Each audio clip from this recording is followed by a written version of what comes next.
Maharashtra superfast news चॅनलमध्ये आपले सहर्ष स्वागत आहे। खास सत्याची धार लेखणीची महाराष्ट्रातील ताज्या आणि वेगवान बातम्या पाहण्यासाठी आपल्या हक्काचे चॅनल शेअर करा, लाईक करा आणि सबस्क्राईब करा। धन्यवाद।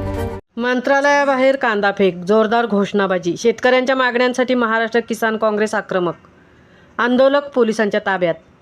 आज मंत्रालयामध्ये मुख्यमंत्री आणि मंत्रिमंडळाची अत्यंत महत्त्वाची बैठक सुरू असताना महाराष्ट्र किसान काँग्रेसच्या कार्यकर्त्यांनी आणि शेतकऱ्यांनी मंत्रालयावर थेट धडक दिली आहे।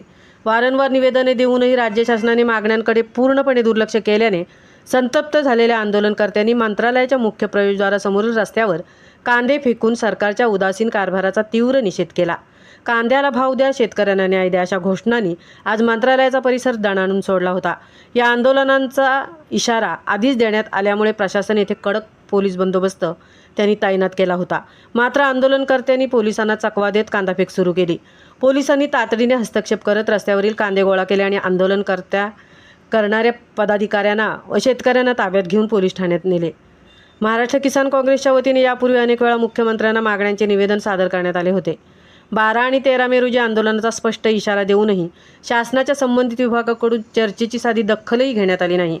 उलटपक्षी प्रशासकीय पातळीवर हा विषय दाबण्याचा आणि शेतकऱ्यांना न्याय मागण्यांकडे जाणीवपूर्वक दुर्लक्ष करण्याचा प्रयत्न करण्यात आला, असा थेट आरोप आंदोलनकर्त्यांनी केला आहे। त्यामुळे संघटनेने आरपारची लढाई लढत थेट मंत्रालयावर आपली उपस्थिती दर्शवून शासनाला आव्हान दिले आहे। कांद्याला प्रति क्विंटल 3000 रुपये हमीभाव जाहीर करावा, उत्पादनावरील तोटा भरून काढण्यासाठी 1500 रुपये थेट अनुदान द्यावे आणि कांद्याचा हमीभावात समावेश करण्यासाठी राज्य सरकारने केंद्र सरकारकडे तात्काळ शिफारस करावी।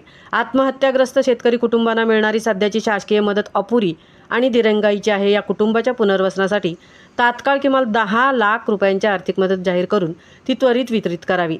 थेट धाराशिव जिल्ह्याचे राज्यातील अनेक भागातील शेतकरी अतिवृष्टी आणि नैसर्गिक आपत्तीमुळे उद्ध्वस्त झाले आहेत। विमा कंपन्यांनी प्रशासनाच्या मनमानीमुळे हक्काच्या विम्यापासून वंचित राहिलेल्या शेतकऱ्यांसाठी शासनाने तात्काळ हस्तक्षेप करावा आणि 2025चा खरीप पीक विमा सरसकट मंजूर करून शेतकऱ्यांच्या खात्यावर विमा रक्कम जमा करावी, या प्रमुख मागण्या आहेत।